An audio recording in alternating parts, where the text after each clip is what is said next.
Welcome aboard, everyone. Brace yourselves, cause the time has come to count down.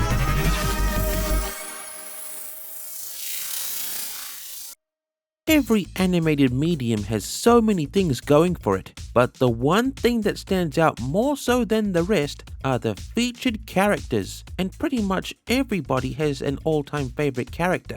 But how do you pick one from a countless selection? Picture a crossover game featuring all your favorite characters competing against each other in friendly competition. The character you play as the most, your go-to character, I'd say is your favorite. As for me, well, let's just say you're about to find out. I'm one of those guys that likes to know the criteria whenever I watch videos that have them. I recommend you watch as I establish it, otherwise feel free to skip it. These bulletin points are what you should expect for every countdown in general.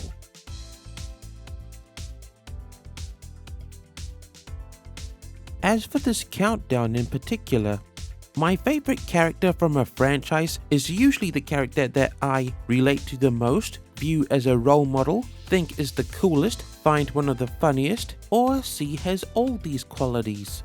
This simply means that they are male and a protagonist in their franchises. Having said that, however, I'd like to make a quick shout out to two special characters, being Kipo Oak from Kipo and the Age of Wonder Piece, for being my favorite character from a franchise that's female.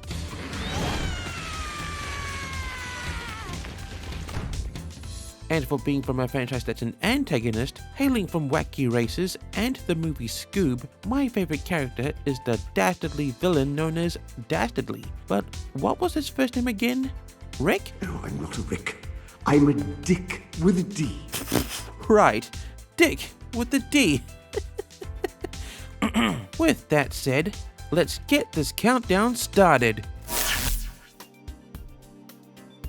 Kicking things off is arguably the very first character I felt a connection with, enough to call one of my favorites. Although there are many versions of this fairy tale hero boy, all of which are brave, capable of flight, mischief makers, no fair trying to influence the jury.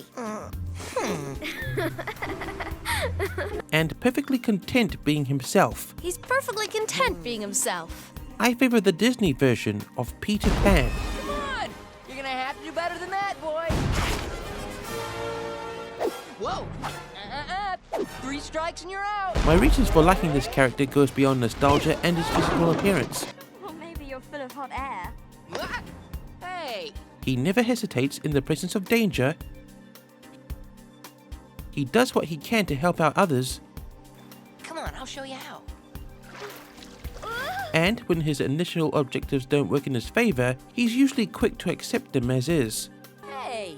In that case, Mademoiselle, it would be my pleasure to escort you back to London. Peter Pan is also known as the boy who never grows up, and for good reason.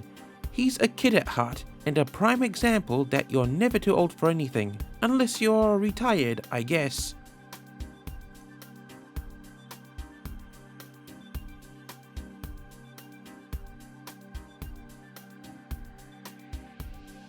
Everybody is kung fu fighting. At least in China anyway. Okay, maybe not everybody.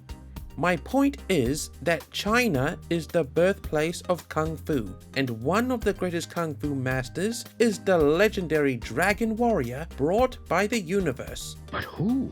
Who is worthy to be trusted with the secret to limitless power, to become the Dragon Warrior? A panda named Po. What? What? What? What? Although the Valley of Peace is his home, Po was born in a remote but thriving at the time panda village that's now desolate. Po is said to be a really good cook, which is a given due to being raised in a noodle shop by his adopted father Mr. Ping, who's a master chef himself. Even so, it's kung fu that Po has a never-ending love for, though he had no experience with it until one day when he found himself falling out of the sky and landing headfirst in a showcase of the masters. And it was here Oogway announced Po to be the Dragon Warrior, much to the disbelief of everyone, including himself. Sure, he's childlike, laid back, and has moments of fanboying, but he's also very selfless, has a good sense of humor, even at his own expense, and a vast imagination. It's fact that he's able to stay true to himself before, during, and after his battles that make him formidable and mark his legacy as the Dragon Warrior. Apparently Oogway always knew this about him, as he foresaw that Po would be the one to unite the future and past of Kung Fu. That is why he chose him after all. I have to say that I am a little upset that Po didn't get to keep his shiny robes after his triumphant return from the spirit realm. If there's something odd in your plain old town, that it gives you a chill, making you feel ill, who you gonna call? No, not the Ghostbusters. At least not in this case. And not the guys in white either, as everyone in that organization is useless and a jerk. You're coming in for questioning. And experiments. Lots and lots of really painful experiments. But how about a guy with ghost powers, namely Danny Fenton, aka Danny Phantom. Going Ghost! Having scientists for parents, Jack and Maddie, that are the leading ghost hunters in Amity Park, wasn't easy for the average and bland Danny ever since he got his ghost powers. But luckily, he has his two best friends, the goth-heavy Sam and tech-savvy Tucker, and his overachieving older sister Jazz to help him. At least until his dual identity became worldwide knowledge, with his parents easily accepting him. Like all ghosts, Danny can fly at 112 miles per hour in his case, turn intangible,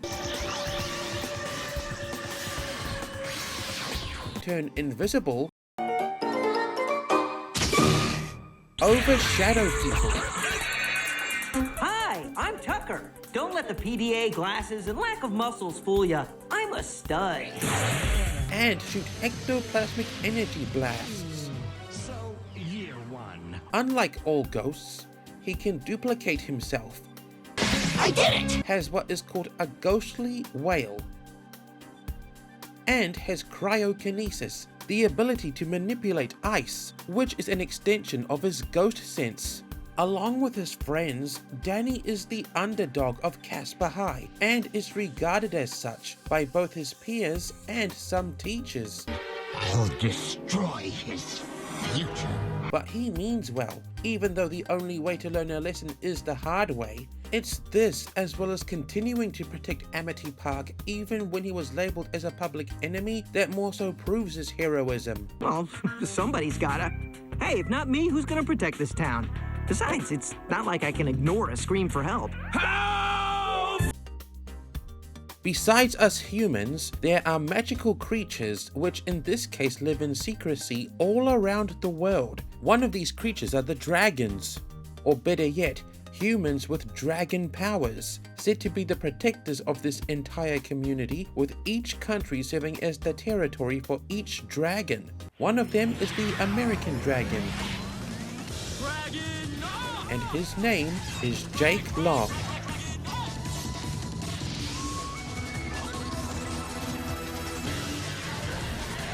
Trained by his grandfather Lao Shi in the ways of the dragon and how to hold his own in a fight, Jake's dragon abilities include flight, breathing fire as well as being near fireproof, enhanced senses, and projecting chi doppelgangers, where the drawback is a loss of energy with every copy. Jake's other skills include his rapping, breakdancing,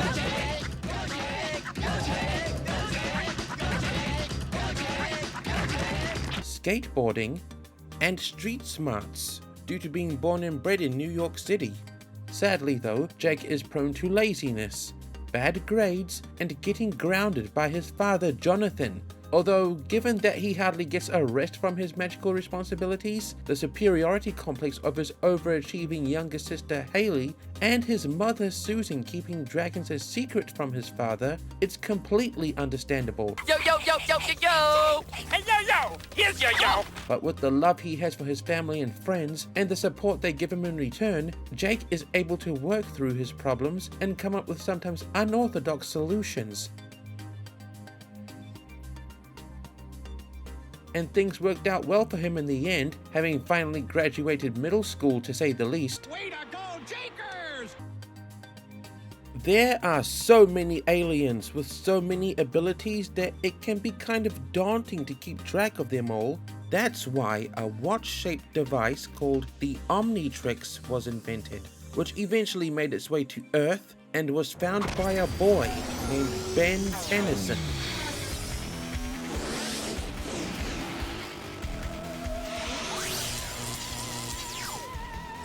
It was the first day of summer, and Ben was taking a road trip with his cousin Gwen, both aged 10, and Grandpa Max in an RV. And camping was their first activity. As Ben took a walk in the woods, it was here he found the Omnitrix prototype that would allow him to change into an alien. At least 10 to begin with, each one with their own unique appearance, ability, and a hero name Ben comes up with, unlocking and naming a total of 69 aliens within the next 6 years. At this point in time, Ben now wields the Omnitrix, after the destruction of the prototype and the removal of the Ultimatrix. His heroics have made him famous, not only worldwide, but throughout the universe. He's gained many allies, human and alien, like Kevin Levin for instance, who was initially one of his enemies. On the side, Ben has his driver's license, utilized one of his aliens to construct a cycle for himself, and is quite skilled on a hoverboard. At the end of the day, Ben is a kid and he wants to have fun, but when there's a need for a superhero, he gets the job done. Although he tends to make a joke out of everything, it's really just a front to hide that he's scared. No, I'm actually oblivious. Either way, it totally makes sense. Countdown is paused for the following messages. Okay, Countdown can resume play. Surely at one point in your lives you guys played with and or watched a show about spinning tops. The tops I'm talking about are called Beyblade, and in the show, each one contained the spirit of an animal, giving it its name. One of these bays is called Pegasus, and the person who wields Pegasus is Jinga Hagane. The difference between winning and losing is the blader's spirit. Hailing from Coma Village, Jinga has been honing his bay skills from a young age. It's no wonder he's quite the blader upon first meeting him. Throughout the show, Jinga's upbeat, friendly attitude and genuine love for Beyblade have won him countless battles, while learning from the battles he lost, and the respect of almost every blader he's faced. He's earned a reputation to be the one blader everyone strives to be like. He's also one of the 10 legendary bladers, more specifically, a blader of the 4 seasons, being Autumn.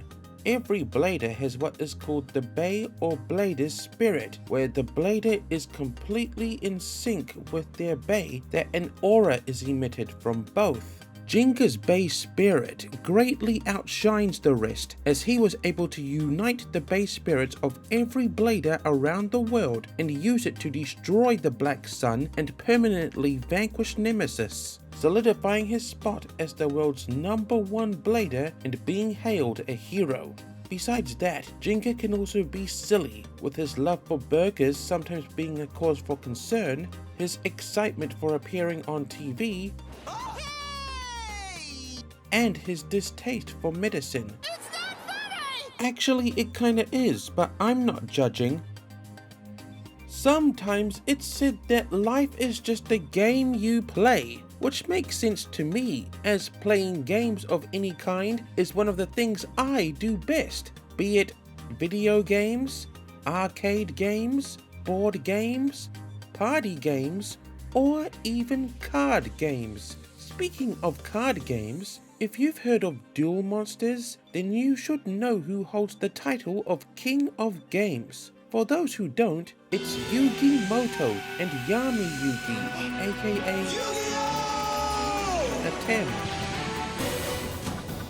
It's said that Yugi is the modern-day version of Atem, a spirit of a powerful Egyptian pharaoh 5,000 years before his time. The two are equal in every way, with a strong sense of heroism and the fact that both minds inhabited one body due to the magic of the Millennium Puzzle. Although where Yugi lacked in courage, Atem lacked in kindness, so they learned from each other. When playing duel monsters or dueling, Yugi would come up with the strategies. I know this monster isn't possessed, because I just drew it, but his attack points are low. While Atem would execute them. I summon Big Shield Gardener in defense mode. And it was this method that won them duel after duel and earned them the title King of Games. I never get tired of watching you kick butt, you. The duels they lost were either through disagreement, There must be another way. There isn't. forfeit, or one of them getting sub-corrupted. No way! Yugi actually lost! But that's besides the point. Even so, both are good examples to follow, from Yugi's kindness extending to even his enemies, Not even a cheat like you deserves to go to the Shadow Realm. and Atem's courage to remain cool, calm, and collected when the odds are dangerously against him. No, you can't! I can, and now I will. Their greatest challenge was when they had to duel each other after Atem was unraveled from Yugi's body.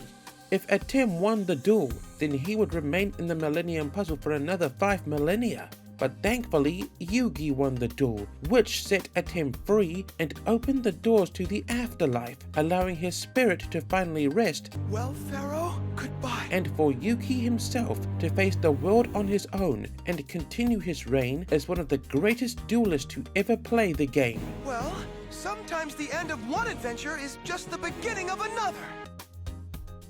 Do you believe in magic? Not in a literal sense. I mean, whenever you're making any sort of art, you're making the magic happen. Anyway, there's a land that's said to have been rich in wonder and magic, and populated with humans, elves, dragons, and many more magical creatures. All this world's magic originates from the 6 purest forms of magical energy, the primal sources being the earth, ocean, sun, moon, stars, and sky.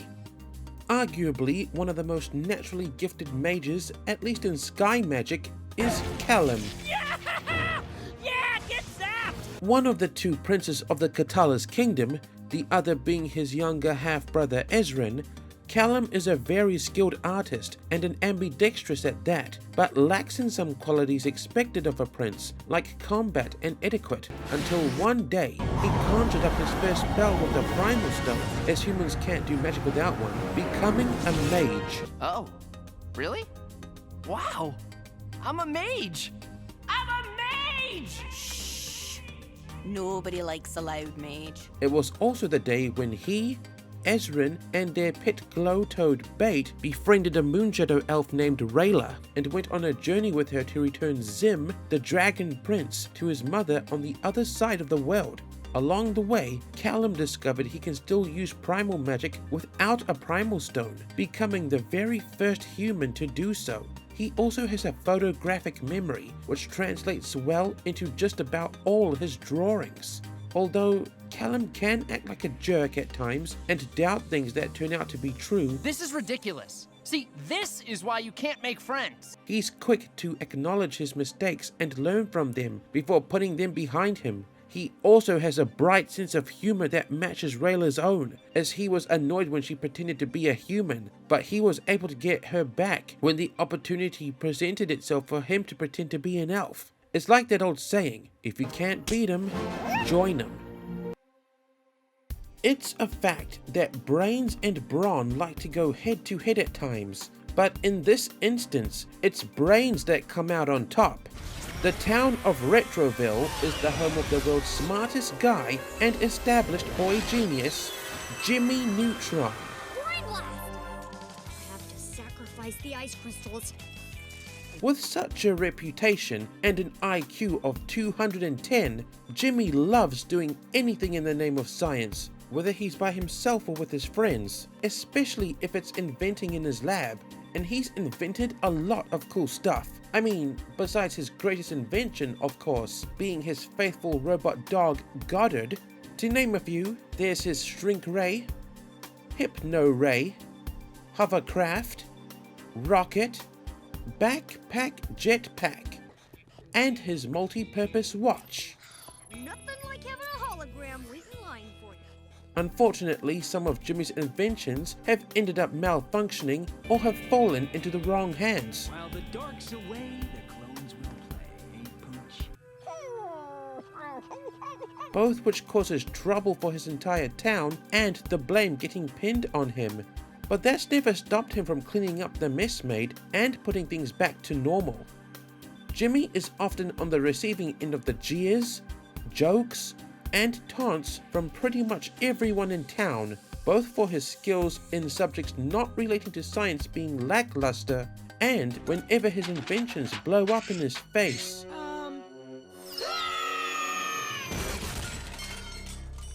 So the fact that this does nothing to stop him from improving his inventing, it's very awe-inspiring, even more so given he's 11 years old. So be happy with who you are. My first choice out of all the Disney characters is an illegal genetic experiment, or abomination if you will, that's said to be fireproof, bulletproof, have night vision, able to think faster than a supercomputer, able to lift any object 3,000 times his size, not an ounce more, and initially had an instinct for destruction. He's known by both his experiment number 626 and his name Stitch. Your name is 626. Isn't that nice? His name is Stitch.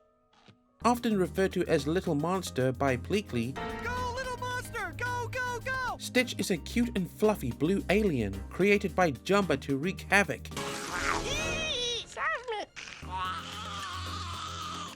To help himself blend in with the inhabitants of Earth, Stitch retracted his lower pair of arms, his antennas, and his back spines to take on a more dog-like appearance. After getting adopted by the Palakai sisters Lilo and Nani, Stitch learns that he's more than just a tool built for destruction, as on top of his already established skills, he has a decent singing voice, can play the electric guitar, and is an excellent pilot and driver.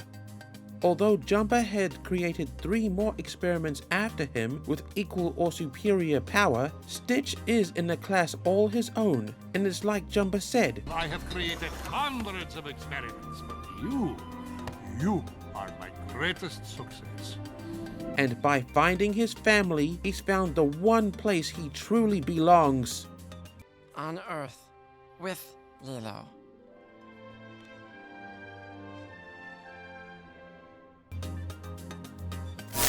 We've made it to the halfway point in this countdown. The characters that didn't quite make the list will appear on screen, one at a time in alphabetical order.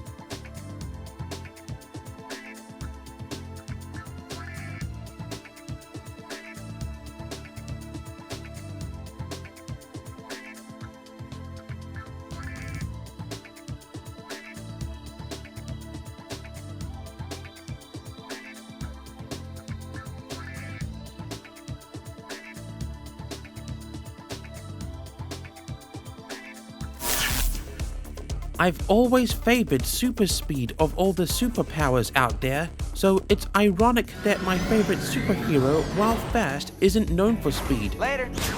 But rather his spider-based powers. I'll try to keep this short for those who don't know.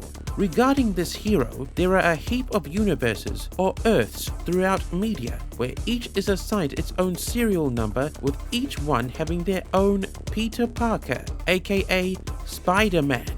The one from Earth 616, seen exclusively in comic books, is the mainstream version of the character, but due to my preference to watching things over reading them, however, the Peter Parker I favor is the one from Earth 12041. It really stinks to be you today. Actually, it probably stinks to be you every day. Then again, it could be me. I haven't washed this suit in a week. Some of the things every Peter Parker has in common is that he is a science whiz,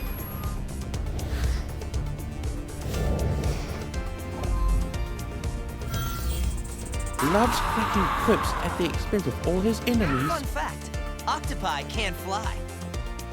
So happy landings.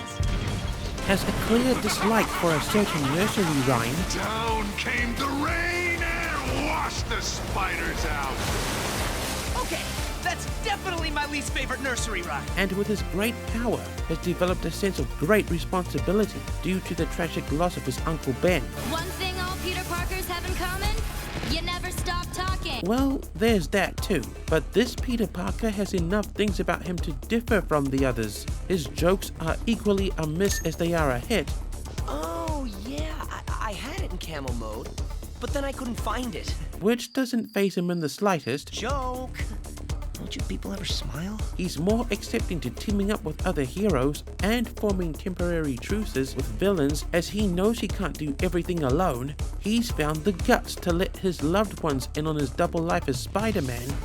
All this time I was afraid to tell you. You shouldn't be afraid to tell me anything. This changes nothing. You're still my nephew. I'm still your aunt. I'm so proud of the man you've become. I'm the man you raised me to be. And he's able to forgive people pretty quickly, often resulting in them turning over a new leaf.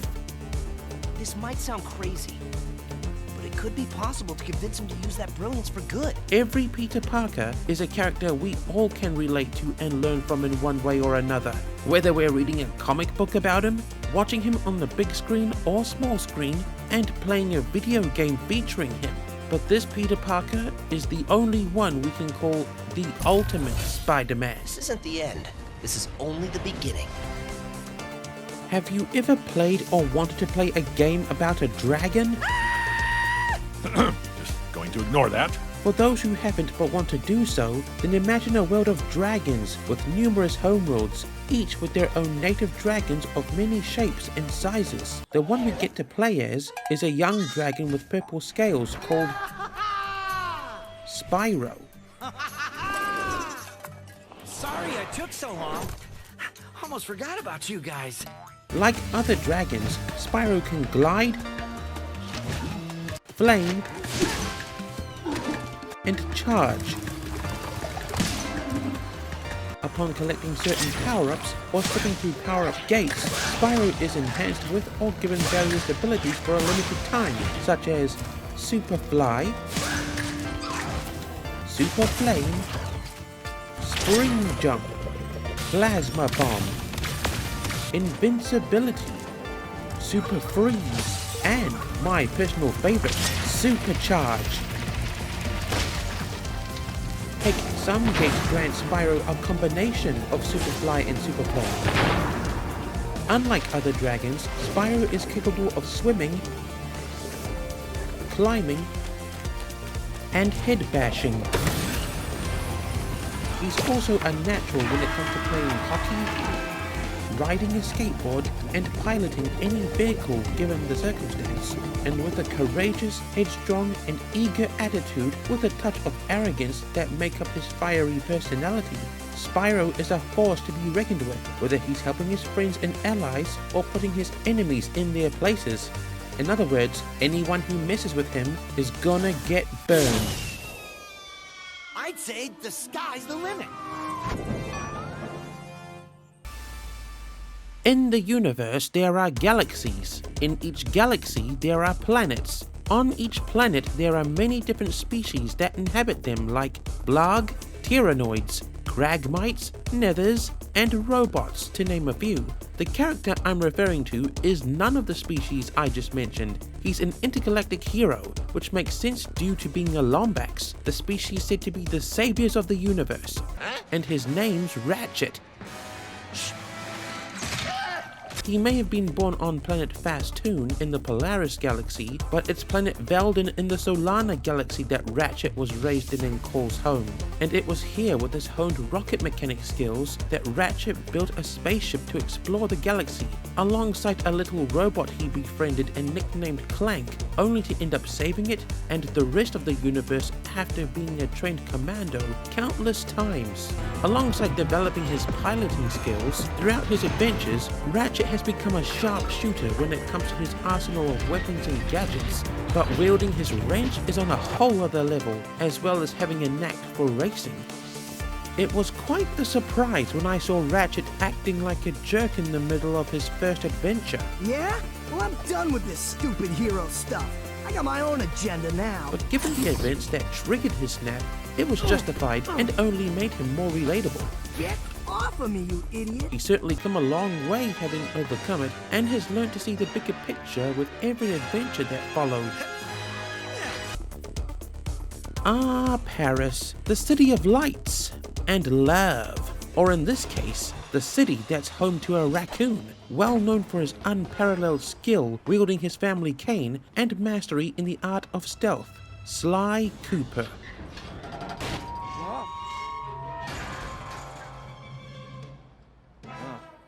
Guess I'm a little out of practice.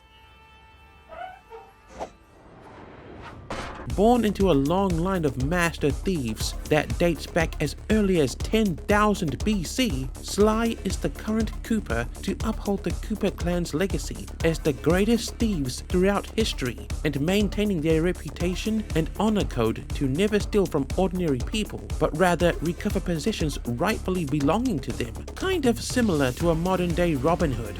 Like his ancestors and late father before him, Sly is quite athletic and has excellent balance seen by his climbing and utilizing his cane for more than just combat. He's also learnt the many skills they documented in a book dubbed the Thievius Raccoonus that helped him become a master thief, like the Ninja Spyro Jump.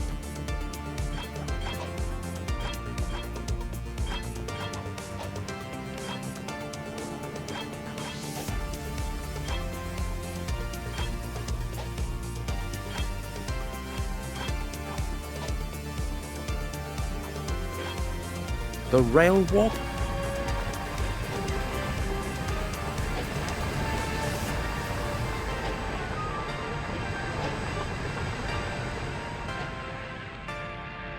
and rail slide.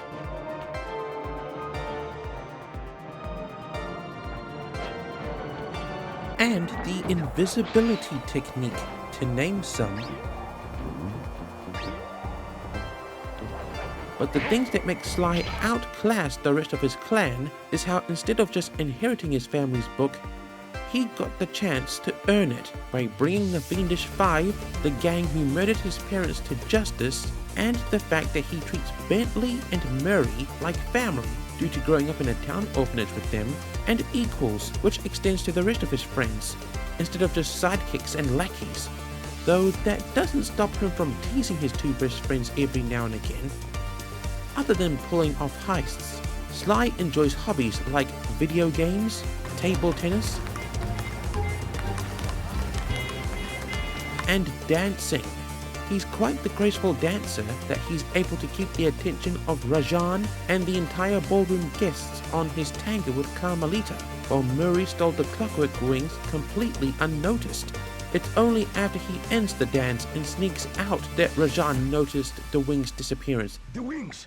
What happened to the clockwork wings? What? How? And Carmelita realized who she was dancing with. Cooper! That sly raccoon. Let's hit it! There is a town called Arcadia. It looks like an ordinary town filled with ordinary buildings and ordinary looking people, but the fact of the matter is it's really a nexus for battles of supernatural proportions. And by supernatural, I specifically mean wizards, aliens, and trolls. But don't get me wrong, humans are in on this too, as one has been chosen to be the protector of all the good trolls, and that human is Jim Lake. Here we go. I am doing this. Named after his father, James Lake Sr., who left him and his mother Barbara when he was 5, Jim, upon meeting him, is shown to be far more responsible than the average teenager. Due to his mother being a doctor and working late-night shifts, he is said to mother his mother a lot. You mother your mother a lot. And after finding an amulet that dons him in a suit of armor made of daylight and taking up the mantle of troll hunter, Jim was understandably reluctant at first, as it messed up some of his relationships and his good boy reputation at his high school, and put him in countless life-threatening situations. I'll kill you! But with time, he was able to find the balance he needed to undo the blunders it caused him. With his armor comes a sword, which Jim is a quick study to master it, given his culinary skills, where he can twirl a knife like it's second nature. He's also a fairly decent actor, given that he landed a lead role in his school's play of Romeo and Juliet, wowing the audience with his audition of Romeo, even though he only did so due to Claire's encouragement. What makes Jim stand out from past troll hunters is more than just his humanity. It's his acknowledgement that he can't do the job alone, being more than happy to accept help when he needs it, and his compassion for others combined with his persuasion skills, which allowed him to convert some of his enemies into allies. It makes sense that he was the one to vanquish Bula and later Gunma in the end, which also eradicated every bad troll and assured the permanent safety for all good trolls. Well, you said you wanted adventure and something more. Did that amulet help you find it? No. No? You did. Countdown is paused for the following messages. Okay, Countdown can resume play. Honestly, I was surprised by how much I'd favored this character throughout the years. I didn't think too much of him at first when he made his debut back in 2010, but since then and to this day, he's become not only my first pick among every single DreamWorks character, but my favorite movie-originated character too. With the heart of a chief and soul of a dragon, he's Hiccup Haddock III. Okay, bud. Let's try the new move.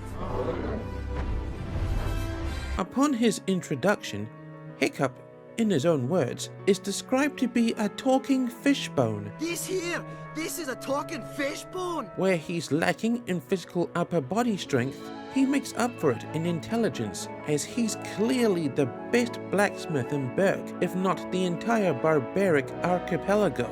And since helping his village coexist with dragons, he's become the pride of Berk.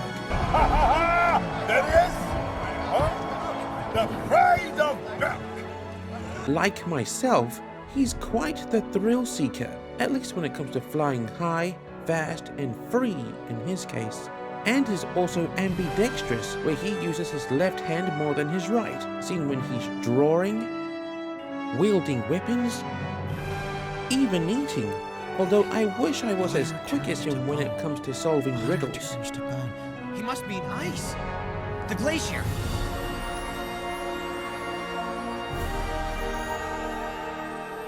A trait he inherited from his ancestor, Hamish II, the Hiccup before him. Whoa. Hamish II was a hiccup. Just like me. As Hiccup grows from boy to man, he sets the examples that we should not judge a book by its cover, and that we should stop trying so hard to be the things we're not. Hey. So just plummet, or any ideas? After everything he's gone through with his partner right by his side, all the regions he's traveled to, all the lives he's touched, saved, and befriended, all the battles he's won and lost, and all the competitions he's competed in, he truly deserves the title of my favorite anime-originated character. Satoshi is what they call him in Japan, while his partner calls him Pika-Pee. The rest of the world, however, calls him Ash Ketchum. And my buddy and I are on a journey together, so I can become a Pokemon Master. Even before he turned 10 years old, Ash's big dream is to become a Pokemon Master.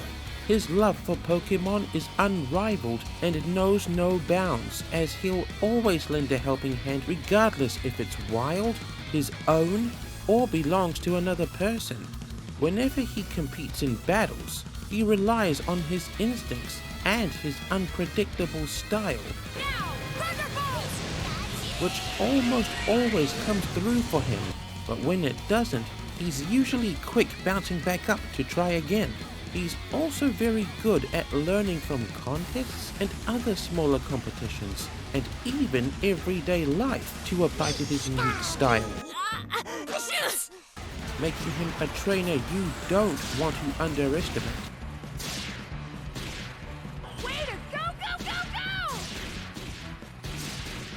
They do that. But the trait that makes Ash special is his endless perseverance, something we all can look up to him for, as seen in his Pokemon League ranks.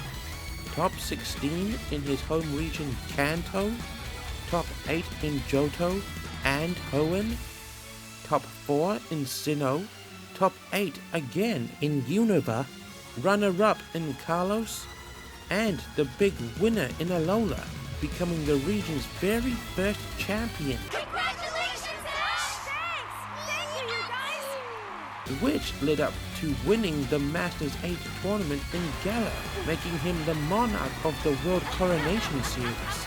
Though to be fair, he was the only competitor to utilize Dynamax, Mega Evolution, and Z moves, so I knew right from the get-go he'd become the world champion. But seriously though, when it comes to all things Pokemon, Ash Ketchum is the very best, like no one ever was. We're finally in Pallet Town!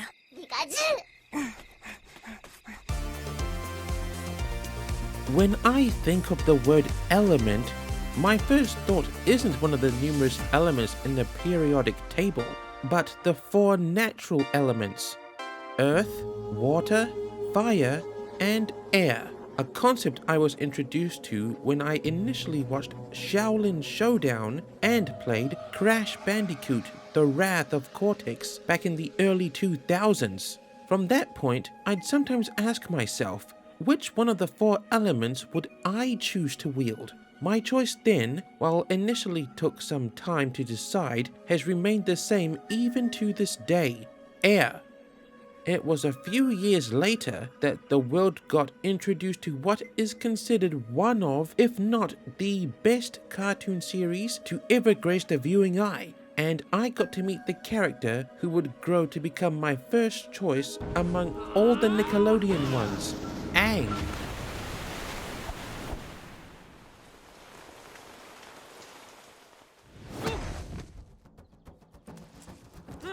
Now, while Zuko has had one of, if not the best character development I've ever seen in any character, I still favor Aang overall, and not just because of our similar first names, and that like myself when the series had first aired, he's 12 years old when we first meet him. Well, biologically anyway. Chronologically, he's 112 due to the century he spent in an iceberg. I might not look it, but I'm 112 years old. He's easily the most fun character in the series, and it shows quite a bit. Like all air nomads, he has an excellent sense of humor. Sokka, wake up! There's a prickle snake in your sleeping bag! Ah! Get it off! Get it off! Ah! Great, you're awake. Let's go! However, he's also shown to be funny without even trying to be, regardless of the situation he gets into. So when do I get to make some fire? Concentrate!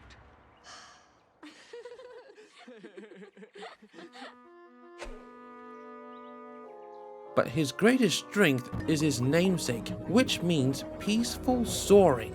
And it really shines through during the arrival of Sozin's comet, where even though his friends and his past lives insisted that he kill Ozai, Everyone, even my own past lives, are expecting me to end someone's life.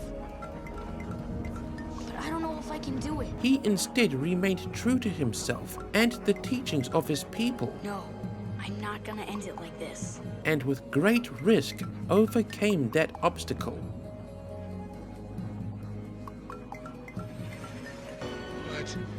What did you do to me? I took away your firebending. You can't use it to hurt or threaten anyone else ever again. From a boy in an iceberg to the youngest biologically fully realized Avatar, Aang has truly become a legend in his own right. You see that? Settling feuds and making peace. All in a day's work for the Avatar. It's no wonder he's my favorite cartoon-originated character.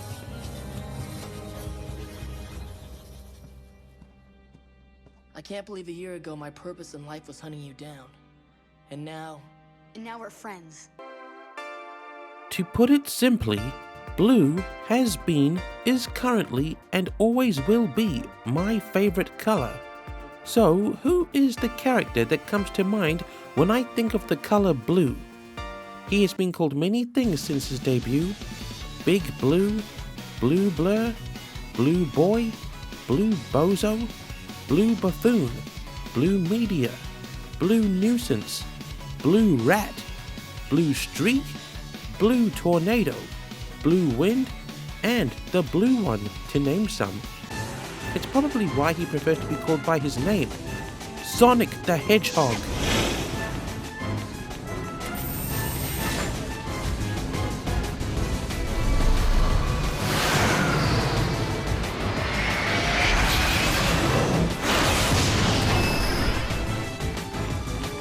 Sonic is a free spirit who, in his world, is said to be the fastest thing alive and has lightning reflexes to match.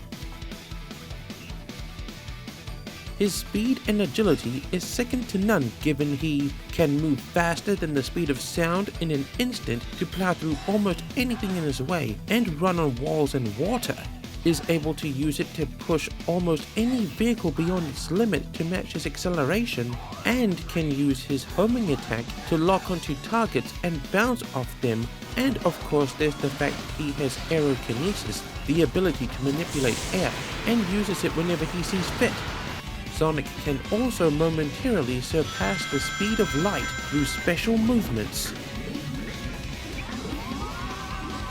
Ready?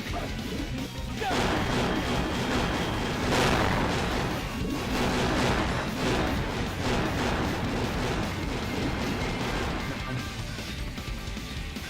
And whenever he uses the Chaos Emeralds to transform into Super Sonic. With all this speed, it makes sense for him to be well traveled, seeing new places and meeting new people. He's speeding through the world. How'd you get here so quickly?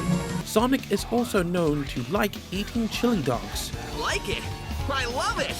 Right, to love eating chili dogs, taking naps, and spending some time hanging with his friends, which he's made many of those, as well as enemies on his adventures. But thanks to the combination of his charismatic personality and insight, he's able to get along with and gain the respect of almost everyone he encounters.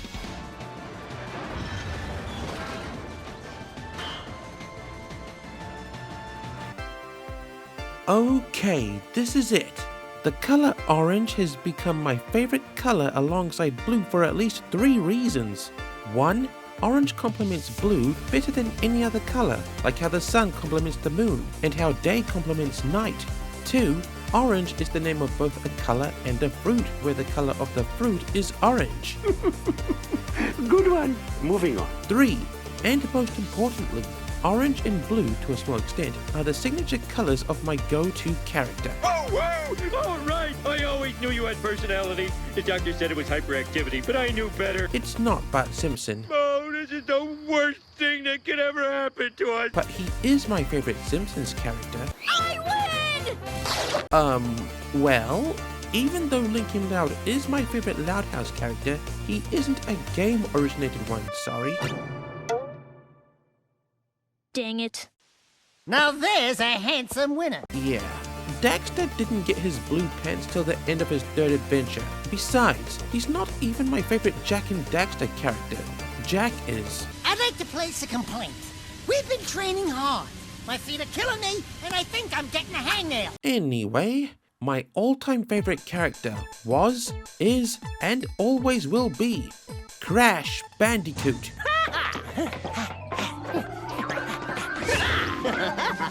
Even though he understands perfectly what others say to him, Crash doesn't talk that much, although he is perfectly capable of doing so. And that's saying something, as he's a very expressive guy. As a lot of us already know, Crash was mutated by the Evolvo Ray to be an evil general for Cortex. But the Bandicoot turned out to be completely immune to the brainwashing effects of the Cortex Vortex, and from that point onward became a hero. Uh-oh. Now, Crash may not be Mr. Tough Guy, but he is fast and agile given his running, jumping, and sliding capabilities, not to mention being able to wall run, and being able to switch between grinding and ziplining on vines, rails, or ropes. He can also flop on his belly without injury and is quite the sharp shooter with his fruit bazooka.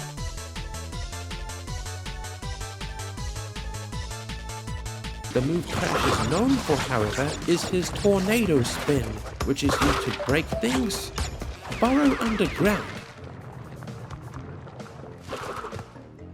attack enemies, and deflect attacks back at them. But whenever he acquires the Death Tornado Spin power-up, he can glide for a little while due to spinning longer and faster. When Crash is not on an adventure, he's usually seen dancing or sleeping, but none of those have ever stopped him from helping anyone who needs it. And although he may be a goof and an oddball, Crash is very clever. Both enough to outsmart his enemies and to maneuver any vehicle he comes across.